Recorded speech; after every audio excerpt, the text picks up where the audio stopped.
Redação Novo Tempo de volta e agora eu quero mandar um abraço muito especial para você, Lourdes Martins. Obrigado pela sua participação sempre nas nossas redes sociais.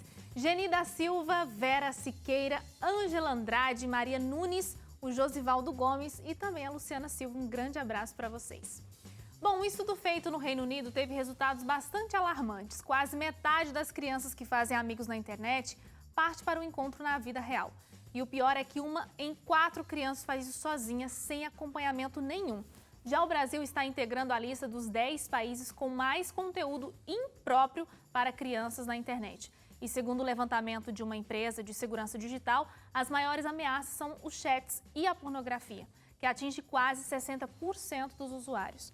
Bom, a gente sabe que com a internet teve mudanças incríveis no mundo, né, para os adultos e para as crianças também, principalmente para quem está na fase escolar aí, pesquisar e ter acesso a mais conteúdos. Eu lembro que na minha época, né, eu vim de uma cidade do interior, então era uma biblioteca bastante assim simples, né, com poucos livros.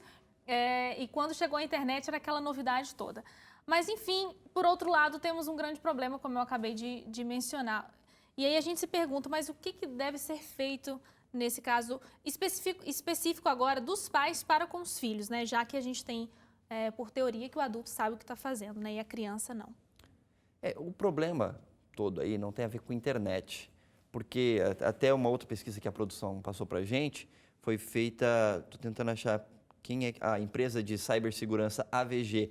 97% das crianças brasileiras usam a internet, ou seja, é muita gente, as crianças estão usando a internet, é o contexto, elas já nascem, a Mel, filha do Hélio, tem 1 ano, fez 1 ano, né? Então, assim, daqui a pouco ela já mexe na internet, se não mexe agora, já comprou um aplicativo. Não tem uma história, não é com a Mel, que ela foi apertar um negócio no livro pensando que ia ser touch?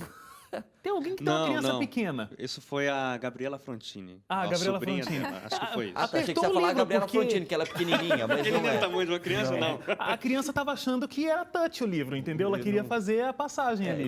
Então é natural isso. Agora, acho que o ponto principal e que me parece ser preocupante dessa pesquisa britânica é que as crianças, e quando eles falam criança aqui, eles estão colocando as pessoas de 6 até 16 anos, mais ou menos, se eu não me engano. Então, isso significa o quê? Que essas crianças estão inseridas no contexto de redes sociais, como o Facebook, entre outros aí que a gente tem. E aí que pode acontecer um problema, porque elas podem estar expostas a pessoas que estão com más intenções, entre outros tipos de conteúdo que são perigosos. Eu fiquei lembrando, tentando trazer para a vida antes da internet, daquela situação assim, no Facebook você tem um monte de gente, né? Você tem da pessoa que tem 90 e poucos anos de idade até a criança que, de repente, o pai deixou ela fazer o perfil lá e mentir a idade para poder entrar no Facebook. Aí eu tô lembrando daquelas rodas de conversa que você ia no sítio, assim, com os parentes, assim, numa festa, e aí, de repente, tava assim, os adultos conversando sobre um monte de coisa, e aí, às vezes, falava assim, não, isso aqui não é para criança, não, vai para lá.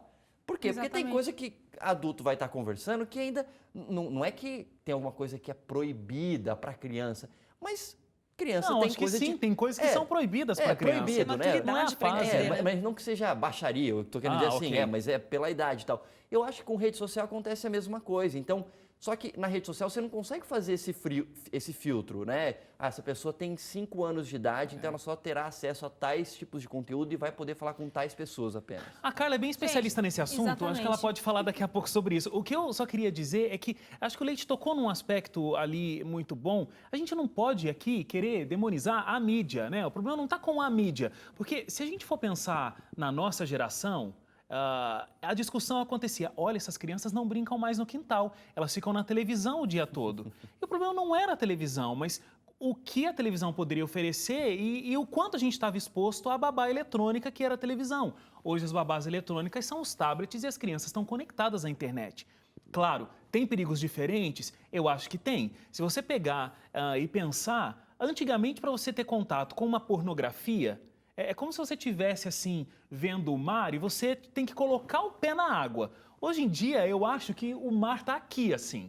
Você, para não morrer afogado, né, não entrar em contato com o porno, você tem que estar com o nariz levantado. Porque se você fizer assim, você está em contato. Então, essas mudanças, de fato, elas aconteceram. Agora, não dá para ignorar que as crianças elas não vão ter acesso à internet, né? Mas, Carla, vamos lá. Nossa especialista em mídias digitais.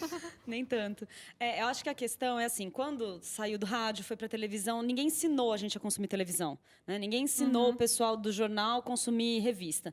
Mas me parece que precisa ter uma certa educação para consumir internet. Então, assim, não é ter aulinha para, clique aqui, faça aquilo, que a gente vê um monte de tutorial de várias coisas na internet. Acho que a questão é assim, precisa entender a complexidade da internet. O quanto ela impacta na nossa vida em tudo. Então, em compras, o que a gente estava conversando no bloco passado, muito do consumo é facilitado pela internet, e aí você compra coisas que você não sabe nem para que você está comprando, e aí fica endividado. Vídeos que você assiste, mas aquilo não vai agregar nada para você. Então, acho que a questão aí da internet, e puxando para o mundo das crianças, é assim, para que essas crianças estão inseridas ali? E aí, quando a Suzane coloca, né, teoricamente os adultos deveriam saber mais, não sabem. O triste é isso, porque as crianças às vezes sabem mais que os adultos, porque eles já nasceram imersos na internet. E para os adultos aquilo é um mundo novo. Então a gente pega algumas palavras-chave, por exemplo, o exibicionismo do adulto na internet é transferido para a criança. Só que a criança não tem noção da consequência social desse exibicionismo dela, né? E exibicionismo eu não falo só de gastos, de a escola que eu vou, a roupa que eu uso, mas também dos meus pensamentos. Porque a gente vive numa democracia, no mundo livre, só que não. Porque você tem cyberbullying, você tem várias coisas. Então, eu acho que o que mais precisa é os adultos entenderem que a internet não é um mundo paralelo. A internet é o mundo, ponto. Porque ela faz parte do nosso mundo. Não é o mundo no sentido de ser melhor. Ela já está inserida na nossa vida, a nossa vida está inserida na internet. Então, o que eu faço offline, eu devo fazer online. E as pessoas não têm noção disso, e isso está sendo transferido para as crianças. Então, as crianças passam horas conectadas, jogando games, perdendo a noção do tempo da escola. Mas isso é culpa da internet? Não, isso é culpa do adulto que não está sabendo colocar limite e falar, agora você vai estudar. Agora você vai brincar na rua, agora você vai comer isso. Então, é a noção do quanto a mídia impacta a tua vida e o quanto você deixa ser impactado por ela. Porque a mídia vai impactar, ponto. Isso é fato, a gente não tem que discutir isso. Mas o quanto eu deixo esta mídia impactar a minha vida. E eu percebo muito, nos estudos a gente vê muito, os adultos não têm essa noção.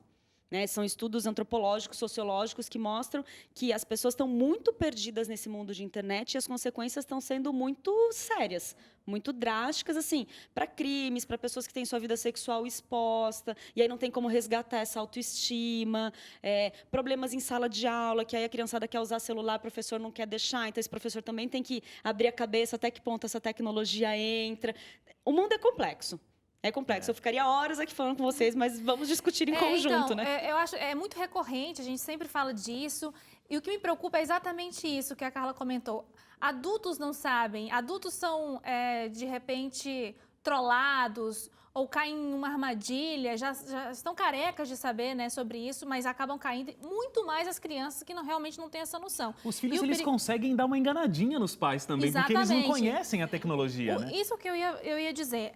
Um bebê, os pais já entregam um smartphone, um tablet, já para interter, para justamente dar uma aliviada na carga da mãe ali. Eu não estou julgando ninguém que faça isso, né, assim como tem a televisão, mas a criança ela já sente essa necessidade, como você disse, de estar nesse meio, né? Igual você disse, a criança foi acessar o livro, já queria, achou que era touch, então, porque é o universo dela. E imagina como que esse pai, se ele realmente não colocar um limite, ele vai ter noção do que a criança está fazendo. E outra, pai e mãe são cegos, eles acreditam, meu filho não está fazendo nada demais, ele vai acompanhar ali no Facebook, vai olhar na timeline, realmente não tem nada demais, vai olhar nos seguidores, mas o que esse filho está falando pelos chats? Ele não sabe.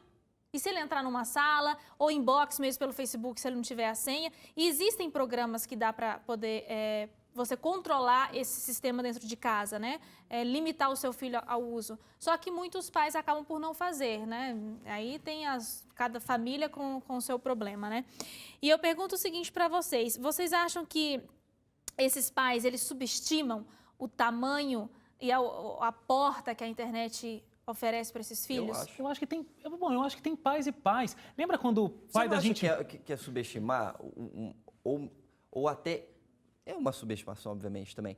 Quando você tem um filho, aí você cria um perfil no Instagram ou no Facebook para o seu filho que tem 1 ano para você ficar compartilhando todas as fotos do seu filho no Instagram ou no Facebook. É a idade de uma criança tá sendo exposta dessa maneira na internet. Se é no seu perfil, você está tirando uma foto com o seu filho, alguma coisa, tá tudo certo. Agora, você criar um perfil para o seu filho que nem sabe falar ainda, Por isso que eu digo que tem pais e pais. Eu acho que isso tem acontecido muito, mas eu também conheço muitos pais que nem postam a foto, postam uma foto ali da maternidade e depois vai postar, a criança já está mais velha. Eu acho que tem pais ainda que estão pensando em se proteger. Agora, além da exposição, a pesquisa mostrou aqui que metade das crianças que fazem amigos online, eles vão conhecer esse amigo pessoalmente, fisicamente. Gente, é um grande perigo isso. Aquela história de não conversa com estranho tem que ser digitalizada, né? Porque... Só que agora esse estranho não está lá mais na rua, né? Ele está lá dentro do quarto. Pois é, por isso que eu digo, e a mãe acha que, de repente... tem que ser digitalizado, porque quem é essa pessoa que meu filho está conversando? E a criança acha que pode ser um menininho de 3 anos, pode ser um menininho de 5 anos, de 10 anos, igual a ele, mas pode não ser, né? Pode ser um adulto. Mas aí é que reside, eu acho que o maior problema. O interesse, na verdade, a falta do interesse dos pais em saber o que o filho está fazendo. Então, quem é essa pessoa? O pai não sabe, na verdade, nem que o filho está conversando com alguém pelas redes sociais. E esse é o maior problema.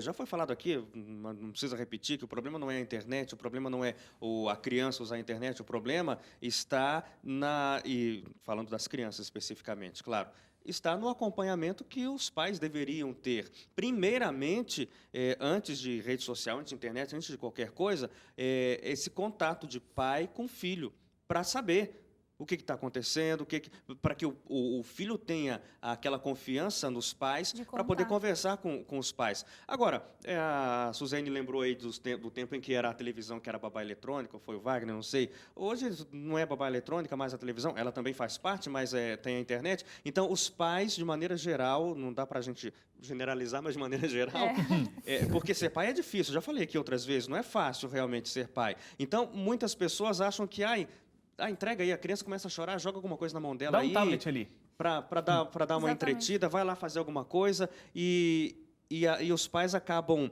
deixando para essas mídias a responsabilidade de educar o filho.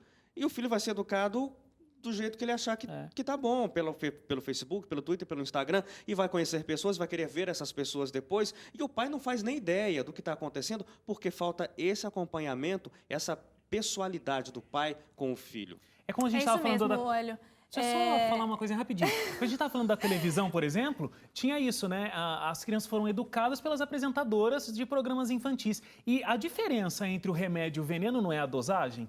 Então, eu acho que se a gente usa de um jeito saudável, inclusive a criança, a gente não vai ter problema. Agora, a diferença está aí nessa dosagem. Desculpa, o bloco já acabou, né? Já encerrou, mas, né? Você já tomou meu tempo, mas enfim. Depois do intervalo, a gente discute sobre a pesquisa que traçou semelhanças entre homens que pagam por sexo com estupradores. A gente volta já já.